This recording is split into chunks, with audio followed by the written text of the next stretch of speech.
Hello and welcome. What is divine timing? That is the topic of today's video. I'm talking about this because I have been trying to understand divine timing myself. I've been trying to really deeply understand it. Oftentimes we hear, in life that we just need to trust divine timing for certain events to happen, for certain things to unfold in our lives, for certain things to come to fruition. But most people don't really explain what divine timing really truly actually means. And what most people, I think, don't realize also is that divine timing really means that you are also aligned to certain events happening, to certain circumstances or outcomes that you're desiring to have. But there's also other things that are at play when it comes to this divine timing thing. So I'm just going to go through a few things here and explain what divine timing actually is. I have done some extensive research on figuring all of this out so that I can share this message with other people, because I know there's a lot of us out there that are, working diligently and working hard on things and really putting in the time and the effort and, really putting in the work, the inner personal work that needs to be done, like spiritual work and those kind of things. And then we oftentimes will sit there, and many of us will sit there and wonder, like, when is this actually going to happen for me? Like, when are things actually going to come through when I've put so much time and effort into like manifesting and into, having something come about in my life, and yet it still hasn't shown up? Well, let's talk about why it hasn't shown up and perhaps how you have gotten in the way of that from showing up for you. So what exactly is divine timing? Well, it is the belief that everything that happens in your life occurs at exactly at the right moment. It is also a belief that the universe manifesting your dreams and goals will kind of happen just on its own time, but the universe really does manifest our dreams and goals in its own way and in its own timing. So it is a belief, right, that the universe will manifest things for us. So why don't things show up for me when I want them and the way that I want it to show up is a question that I wrote down, because this is a question I pondered for myself, of course. And it's something actually many of my clients have asked me, if I'm doing the work, Kata, and I'm doing this and I'm doing that, like, and I'm meditating and I'm putting in all this effort, then why haven't things shown up for me? And especially, why haven't they shown up for me in the way that I have desired them to show up, desired for them to show up? Well, the reason why is because the universe delivers in its own way, making things happen in ways that we don't understand. And we often don't understand because there are so many unforeseen circumstances that are at play when it comes to manifesting really anything in life. There are so many, sorry, I'm just going to cheat off my notes here a little bit.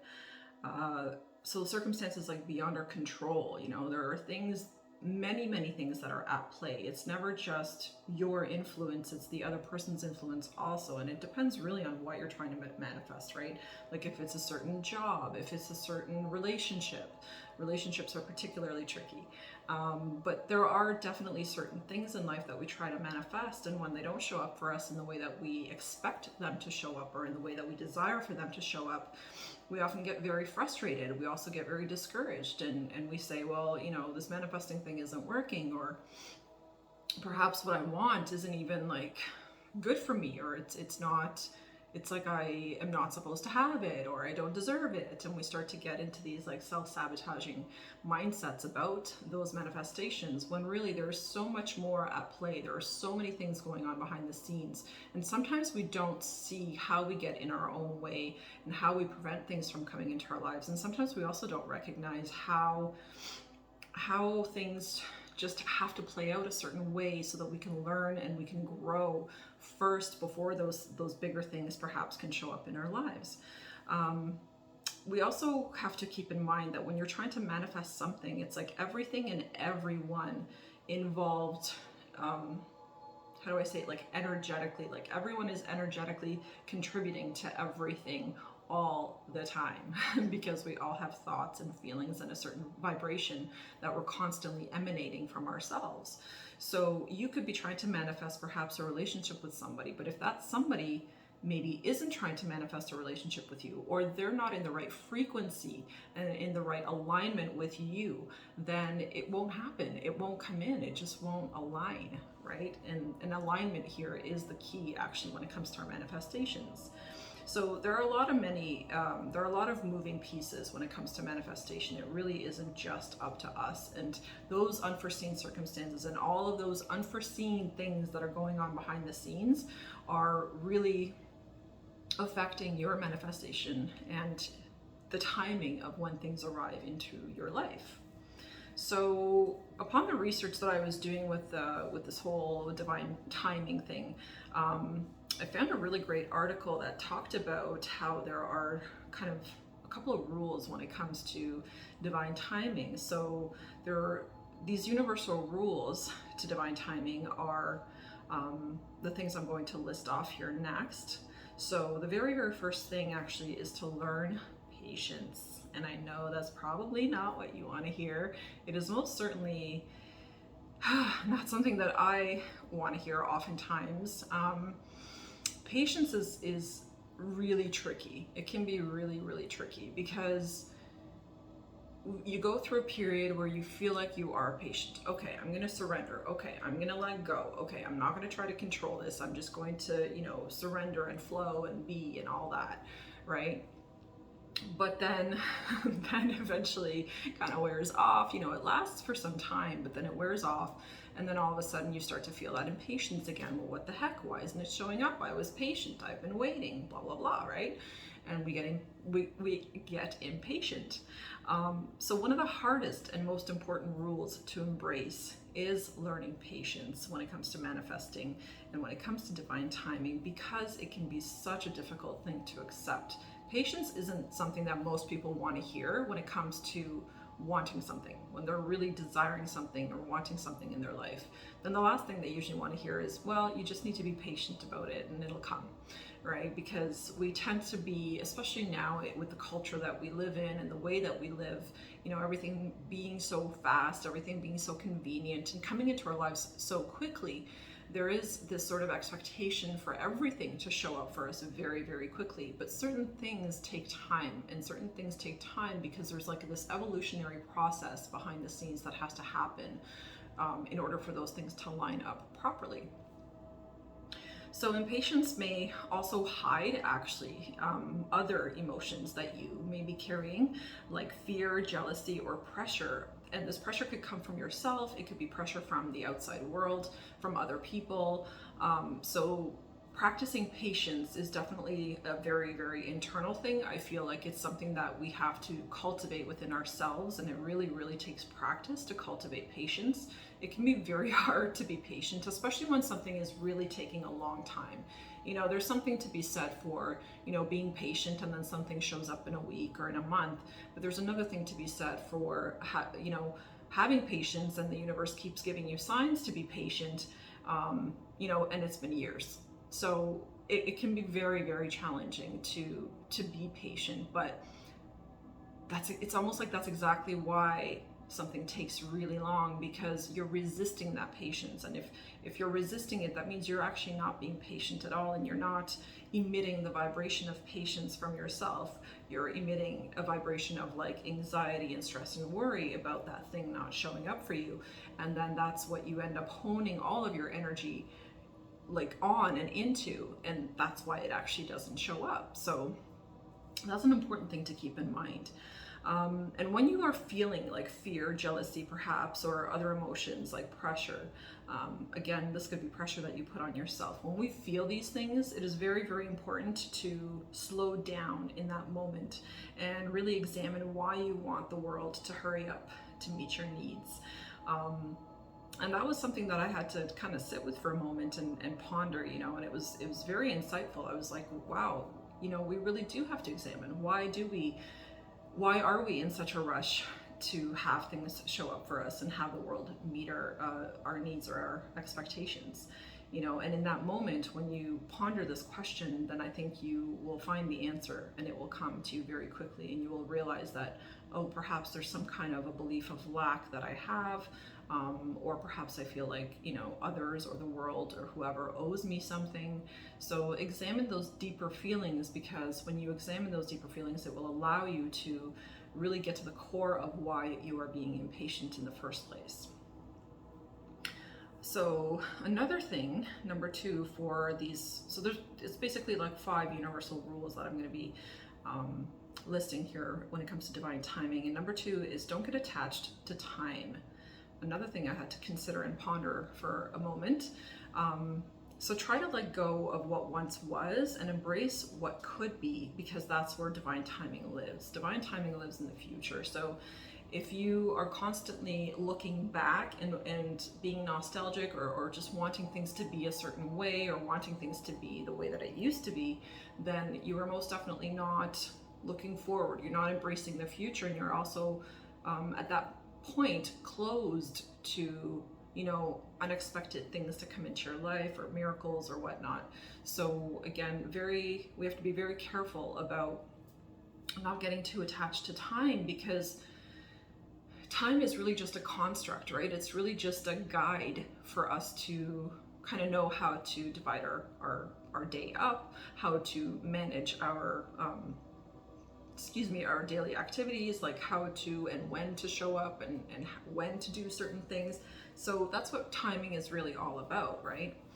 And when you're super, super attached to time, and you're super insistent on certain things showing up at a certain time, then you're really, really actually closing out a whole bunch of possibilities that maybe need to come in before that time, that you maybe need to experience or go through before that other bigger manifestation can show up for you that you are desiring. So timing is definitely, and an attachment to time is definitely something that can be very toxic. So the more you can just let go and really flow, and just accept that really there is no time, especially in the universe's eyes, there is no time. There's no big clock in the sky that says this is when everything happens. It's more of just, there's this continuous flow and ebb and flow of energy that is constantly moving. It's constantly contracting and expanding. So during contraction periods, we might feel more restricted, and we might feel like we have less time or less energy or less whatever. And then during times of expansion, that's when perhaps some things can come in that we need to experience, that we need to go through and grow from. So there is a constant ebb and flow to the universe, to all of life within the universe, on all planets within the universe. So time actually doesn't really exist. And I know that's something that sometimes we need to wrap our mind around. Clocks are man-made, basically. So number 3, examine discomfort. Examining discomfort is another good one. It's definitely something that I've had to do. It's like, what within me is feeling uncomfortable? Why am I feeling uncomfortable? Why am I not accepting of the present moment? And what within me is resisting the present moment as it is? So while you're trying to manifest your dreams, the universe might expose uncomfortable areas of your life so that you can look deep within yourself and grow. And that is exactly why discomfort needs to happen. It needs to come into your life, because that discomfort is actually what really helps us to grow. It helps us to transform and to go through a deep awakening inner process. When we birth a child, is that easy? Is that a pain-free, comfortable thing to experience? Absolutely not. It is very uncomfortable. So the birthing process, the becoming new, the becoming this brand new version of yourself, always starts with discomfort, and it always begins with that, because it is discomfort that actually pushes us to become better. It is discomfort that makes us move. It makes us change. It makes us look at something differently. It just forces you. Discomfort is very hard to live in continuously, right? So if there's a lot of discomfort in your life, then you need to examine, what am I resisting constantly, and where am I not flowing? Where am I not allowing things to just come. And, you know, how much resentment perhaps do I have towards discomfort, and how much am I resisting that discomfort, which actually only perpetuates it and keeps it going longer, right? So, so don't hide or don't resist the discomfort. Allow the growth to happen within you so that you can move through it, because we have to keep in mind, nothing lasts forever. Nothing. Discomfort doesn't last forever either. It actually happens for a shorter time, and we go through it much quicker when we're able to just sit in it and accept it, and accept the discomfort, every aspect of that discomfort that we're experiencing in that moment. If you can just sit and kind of examine and be like, okay, right now I'm going through a really uncomfortable period in my life, or I'm going through a really uncomfortable situation. But instead of running from this, or instead of trying to numb myself or escape the discomfort, what if I actually just like examined it and asked myself, what am I feeling uncomfortable about? Like, what within me is not accepting the situation for what it is, and what it is a lesson. It is something that is showing up for you so that you can grow and develop into a different person as a result. So be willing to learn why you are uncomfortable. Number 4. So number 4 is try not to plan. This can also be very, very difficult, particularly for people like myself who are very much planners, who very much like to kind of map things out for themselves, and, you know, their day or their week or their month or their year.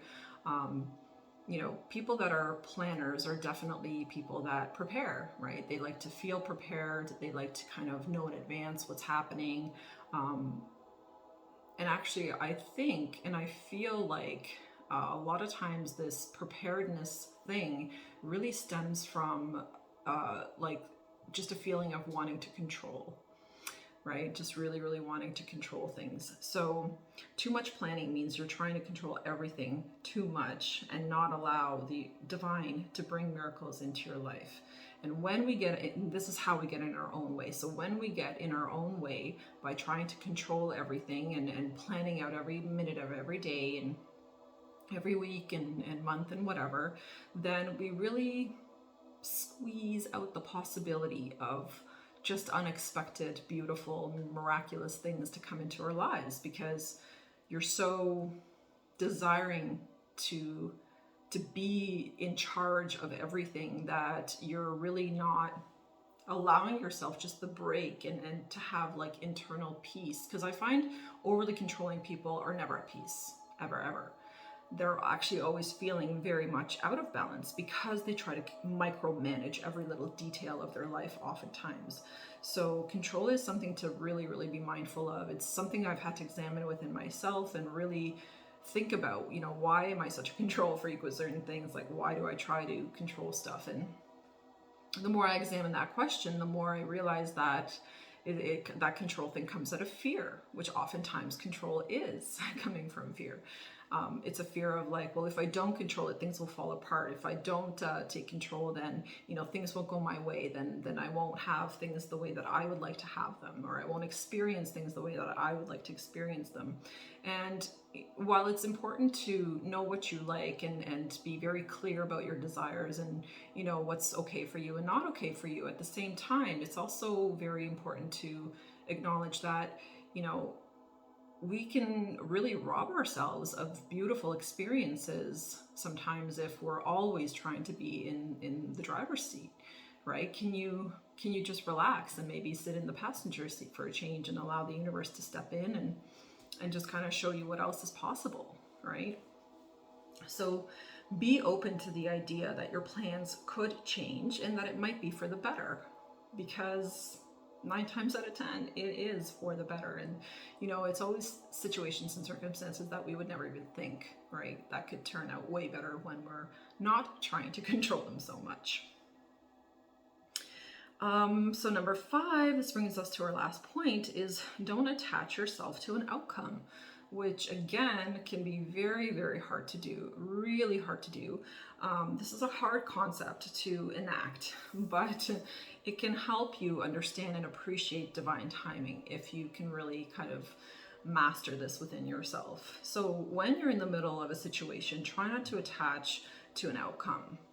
And while this is hard, I'm going to talk, like, especially with love and relationships and dating, definitely it's something that we have to release. I've had a lot of clients I've talked to over the years that, were trying to control certain outcomes when it came to certain partnerships or love or dating or whatever. And usually it didn't go well for them. Like, when we try to control a situation, it doesn't end up going well because it places restriction on the entire process. And a lot of times we don't necessarily see in any given moment, that perhaps what we want and what we are kind of attaching ourselves to energetically because we want it so much, may not be good for us. It may not be something that is meant for us. It may not be something that serves our highest good. And, in that moment, you won't see that. You won't even feel that because you're just so attached to having that thing. And usually you got to kind of look within yourself and figure out, what am I so fixated on? What am I so attached to when it comes to a person, perhaps? Is it a certain way that I see them? And do I have like some kind of, fantasy within my mind or a story that I've been telling about that person to myself? And I've believed it, and now I'm like super attached to having that in my life, right? So question why you attach to certain people or situations or circumstances or places or whatever, anything that you're really, really attached to. And why do you want the outcome that you want? That's another thing to ask yourself, because sometimes we want things for ourselves, but we want them for the wrong reasons, and that you're only going to figure that out if you're really willing to be honest with yourself and like dig deep and soul search and figure out, like, is this just something that my ego wants? Is this something that my heart truly wants and desires? Is this something that just my mind's obsessed with and my mind wants? Is it something that I just want because the having of it, I've convinced myself, will make me happy, right? So examine why you attach yourselves to a certain outcome. And the last point here that I want to make when it comes to not attaching yourself to an outcome is just trust that the universe has your back. And I know that the universe has my back. I've always known that the universe has my back. But again, it can be very difficult just to go through the process of waiting, or to even to learn patience, to allow divine timing to truly just unfold naturally and organically. That can be really tough sometimes. Our human minds and ego most certainly wants to control and wants to feel in control, so